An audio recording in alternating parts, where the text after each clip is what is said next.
La pièce de la départementale, c'est le raccourci que fait Peter Handke quand il parle de cette pièce. C'est dire l'importance du lieu. Une route départementale, c'est d'abord un non-lieu. Mais ici, par une série d'appropriations depuis l'enfance, c'est un lieu devenu mythique. C'est la route sur laquelle on a couru pour annoncer que la grand-mère était en train de quitter sa vie. C'est la route où l'on a tenu la main de ce grand-père si vénéré. Et qui a tenu la main de ce grand-père et qui a couru sur la route? Moi, personnage principal. Personnage déjà rencontré dans la pièce précédente qui s'appelait toujours La Tempête. Une des identités possibles de l'écrivain Peter Handke. Maintenant le temps. Le drame se déroule en 4 saisons, dans le temps d'un rêve éveillé, ou plutôt un rêve de jour. Dans cet espace-temps va avoir lieu la confrontation entre le moi et un cœur d'innocents. Un groupe. Qui sont ces innocents, conduits par leur chef et sa femme. Pas des ennemis, surtout pas des ennemis. Ils ne sont ni agressifs, ni vindicatifs. Ils sont cultivés. Ils n'ont aucune culpabilité. En somme, c'est vous, c'est moi, c'est nous tous, une majorité. Après la première rencontre qui a donc lieu au printemps, le chef des innocents annonce à la route qu'ils vont lui donner assaut.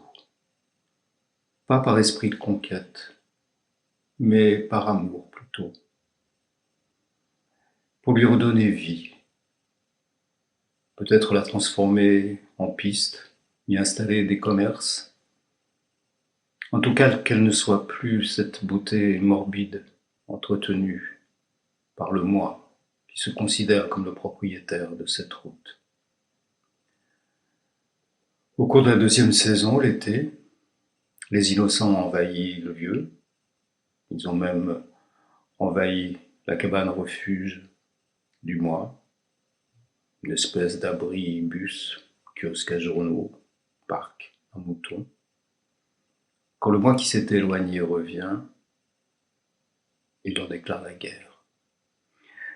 C'est à ce moment qu'arrive sur la route l'inconnu de la route départementale.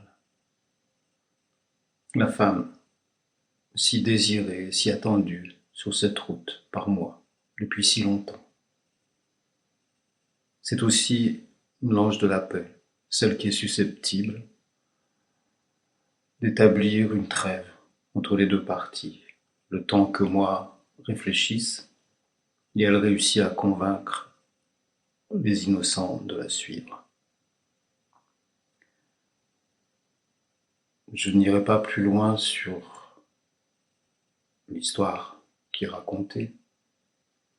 Vous dire qu'à l'automne, il y a un long débat entre le chef de la tribu des innocents et le moi à propos de la route, sur son passé, sur ce qu'elle devrait devenir, sur ses valeurs, etc.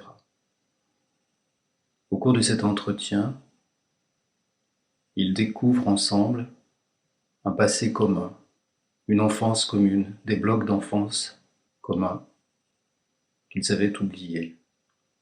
De quoi plutôt leur faire entretenir la paix que la guerre. Et puis vient l'hiver. L'hiver, c'est aussi la saison de la paix. En Grèce, on arrêtait la guerre pour retaper les maisons, reconstruire les bateaux, faire un nettoyage de tous les dégâts. Il y a à ce moment-là un dernier passage de l'inconnu qui pose, à la fin d'un long discours, la question fondamentale est maintenant. Cette question, elle nous la pose à nous tous. Et maintenant. question fondamentale, surtout dans nos temps barbares, et maintenant. Bref, à ce moment-là, fin du temps du rêve éveillé, retour du temps réel, disparition de la route. Je vous invite vraiment à venir entendre la langue de cet immense écrivain qui est devenu le maître du récit épique. Et puis voir ce spectacle, parce que j'en suis persuadé, nous avons tous un bout de route, un petit bout de chemin privé, dans lequel s'est entassé beaucoup de souvenirs, de blocs d'enfance heureux, ou le contraire, que nous ne voulons absolument pas partager souvent, et qu'il vaudrait mieux pourtant partager avec tous. Il me reste à vous parler de mes camarades, du spectacle. C'est Gilles Privat qui joue moi, Dominique Valadier, l'inconnu, Pierre-François Garel, le chef de la tribu des innocents, Sophie Semin, sa femme. Quant à mes camarades qui font le cœur des innocents, je vais leur conserver leur anonymat, volontairement, mais vous dire qu'ils font un travail exemplaire. Dire encore que l'espace est de Jacques Gabel, les lumières de Joël Hourbet, maquillage, costume, Cécile Kretschmar, Marie Larocca, musique, Marie-Jeanne Serrero, son, Pierre Baudeux et Léonard Françon. Voilà. À bientôt, j'espère.